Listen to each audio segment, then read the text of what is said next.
तो मेरा नाम है विजय और मैं हूँ सऊदी अरब में। और सऊदी अरब की राजधानी रियाद शहर में। और ये एक ऐसा शहर है जहाँ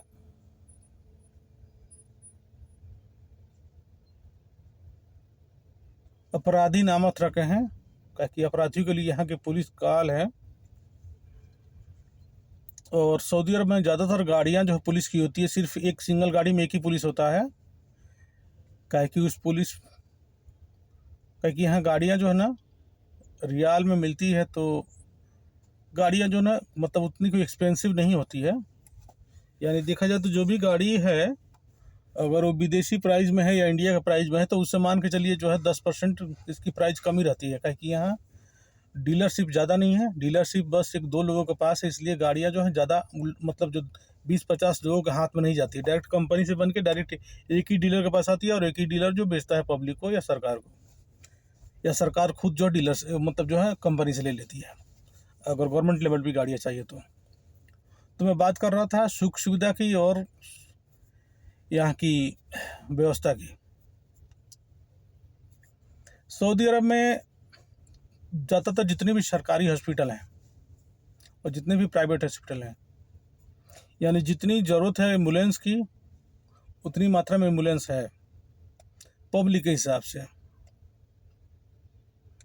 जितनी मात्रा में डॉक्टर चाहिए उतनी मात्रा में डॉक्टर है, जितनी मात्रा में आपको बेड चाहिए, इमरजेंसी बेड चाहिए, उतनी मात्रा में है।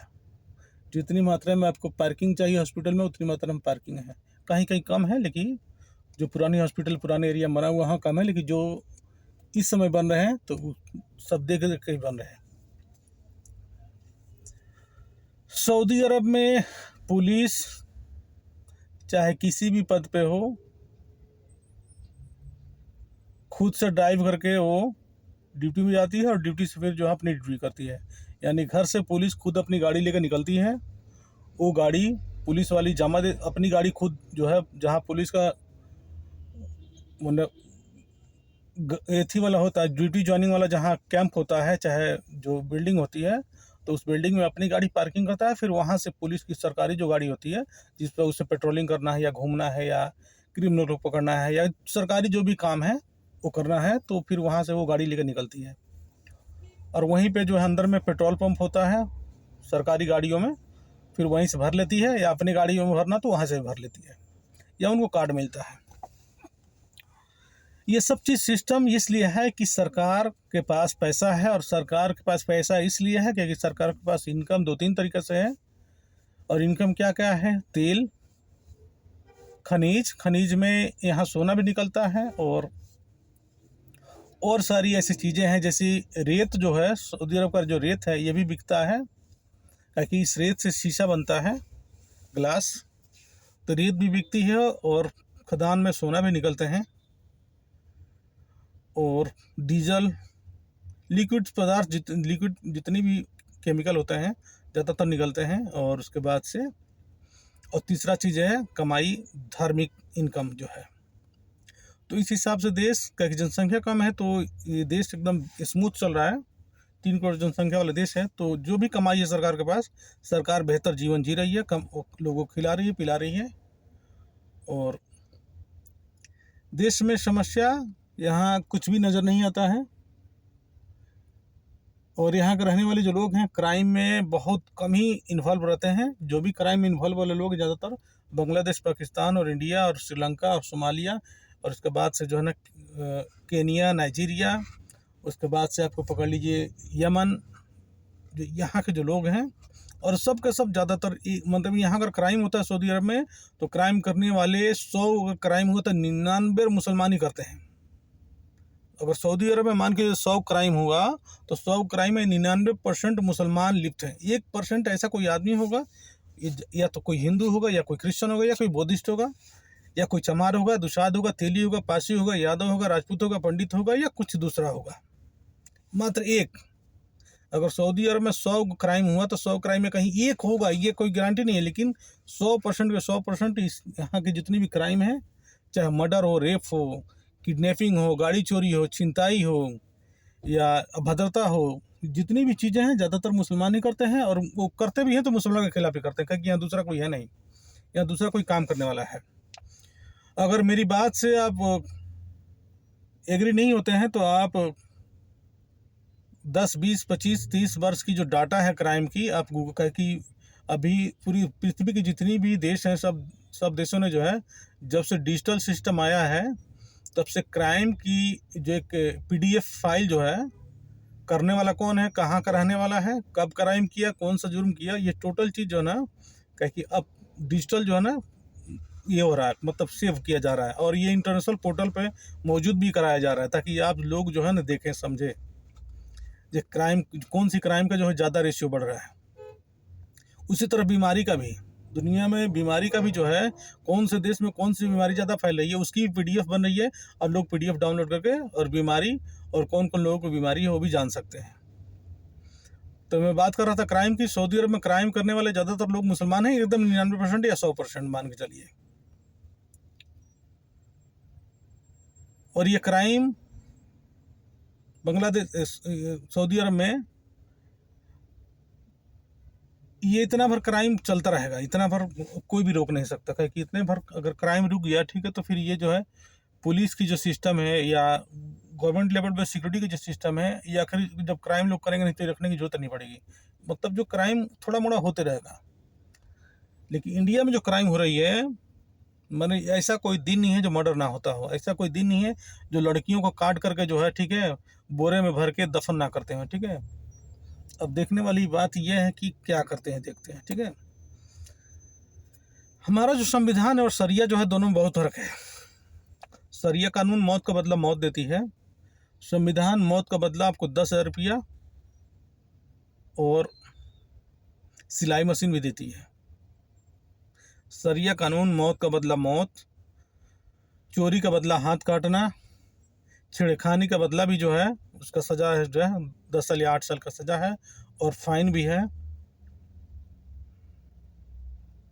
अगर आपने किसी का एक्सीडेंट कर दिया, और एक्सीडेंट अगर मैंने अगर उसकी कहीं ऐसे जगह एक्सीडेंट हुआ जहाँ CCTV है, और आपने जो है रनिंग गाड़ी में अगर मारा है उसको बीच रास्ते में कहीं, तो एक्सीडेंट में गिनती आएगी।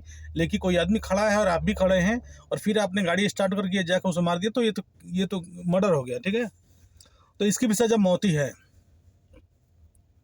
एक्सीडेंट में है, जो एक्सीडेंट में जब आदमी मर जाता है, रास्ते पर गाड़ी चल रही है, ट्रैफिक है, भीड़ भड़ाका चल रहा है, ठीक है, उसी में कोई आदमी ढुक गया, एक्सीडेंट हो गया, पैर टूट गया, जख्मी हो गया, मर गया, तो उसमें है कि 4 लाख रियाल जो है सऊदी अरब को उस आदमी को देना पड़ता है, और उस 4 लाख सऊदी अरब जो है उसी व्यक्ति से लेगी जो एक्सीडेंट करेगा, उससे लेकर उसको दे देगी, उसके परिवार को। तो सऊदी अरब क्राइम के मामले में बहुत स्ट्रिक्ट है, और इसी स्ट्रिक्ट के चलते जो क्राइम का रेशियो बहुत कम है, और बहुत कम ही रहेगा। मैं बात कर रहा था सऊदी अरब की बहुत सारे ऐसे जो है तमाम मसलों पे। सऊदी अरब में हर एक जगह नहीं, रियाद एक कैपिटल है, रियाद कैपिटल के बाहर जैसे आप निकलिएगा 50 किलोमीटर बाहर जैसे निकलिएगा, तो फिर रेगिस्तान और इलेक्ट्रिसिटी की ये सारी समस्या फिर उत्पन्न होने वाली है। क्या कि जो फार्म जो हाउस होते हैं, फार्म हाउस में फिर इलेक्ट्रिसिटी नहीं होता, वो जनरेटर का, कि तेल सस्ता है तो जनरेटर ज़्यादातर रखते हैं। और कुछ जगह पर ऐसा सिस्टम है जहाँ तक करंट की व्यवस्था है, तो जैसे इंडिया में वायर होता है, वायर वाला करंट बिहार में जैसे है या यूपी में है, तो वैसी वायर भी है, लेकिन जहाँ बस्ती है वहीं तक वो टाने हैं, जहाँ बहुत कम लोग हैं वहाँ नहीं टाने हैं, वहाँ के लोग जनरेटर से ही काम चलाते हैं अपना। और गाड़ियाँ जो है 99% लोगों के पास है, 1% जो लोगों के पास गाड़ियाँ नहीं है, लेकिन 99% लोगों के पास सऊदी अरब में गाड़ी है। गाड़ी सस्ता है, और मिनिमम सैलरी सऊदी अरब में 5,000 रियाल है, तो इसलिए सऊदी अरब के जो लोग हैं EMI पर गाड़ी ले लेते हैं 500-600 रुपये महीने पर, 500-600 रुपये मतलब रियाल में, और गाड़ियाँ मिल जाती हैं।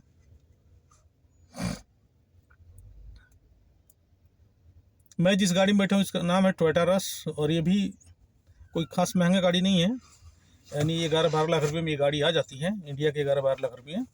और गाड़ी जो है अच्छा ही है, बढ़िया सर्विस है गाड़ी की।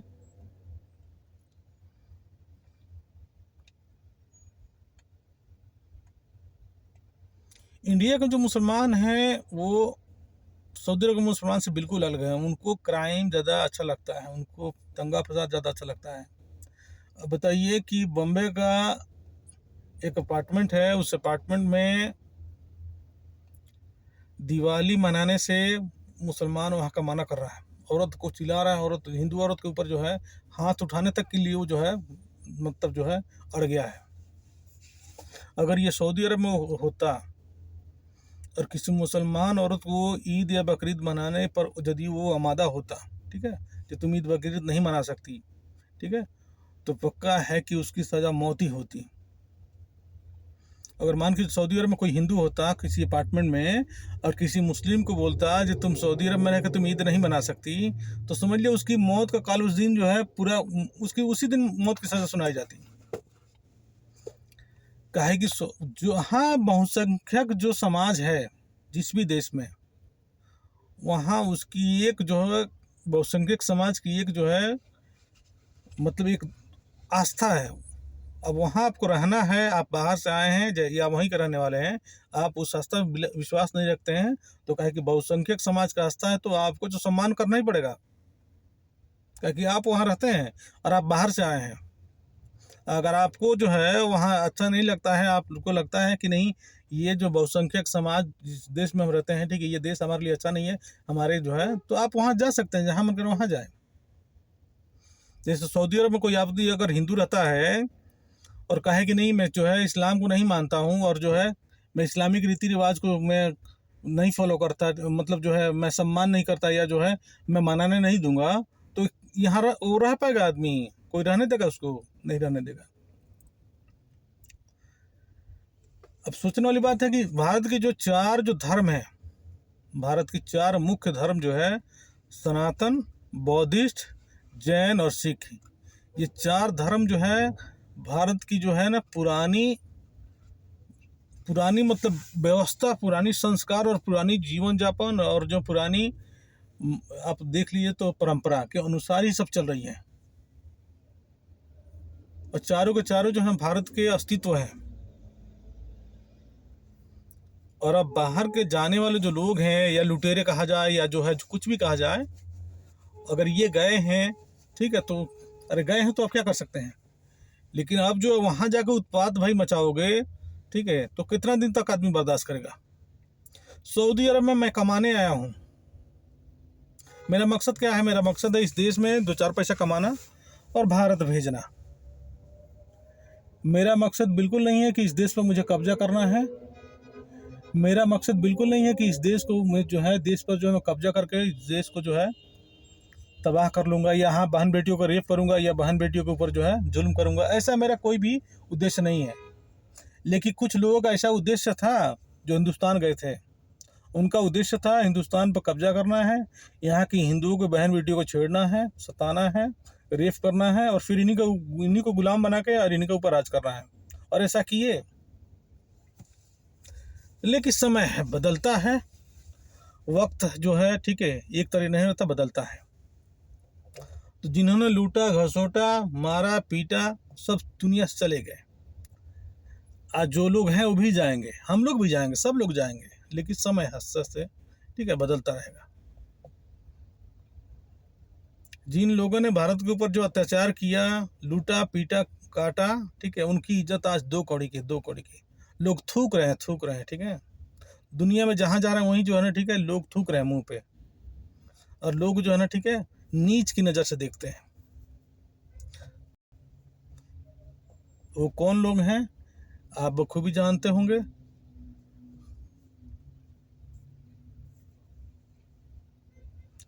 तो मैं ये वीडियो रखता हूँ। मेरा नाम है विजय और मैं छोटी मोटी कोई टॉपिक पे वीडियो बना के डालता रहता हूँ।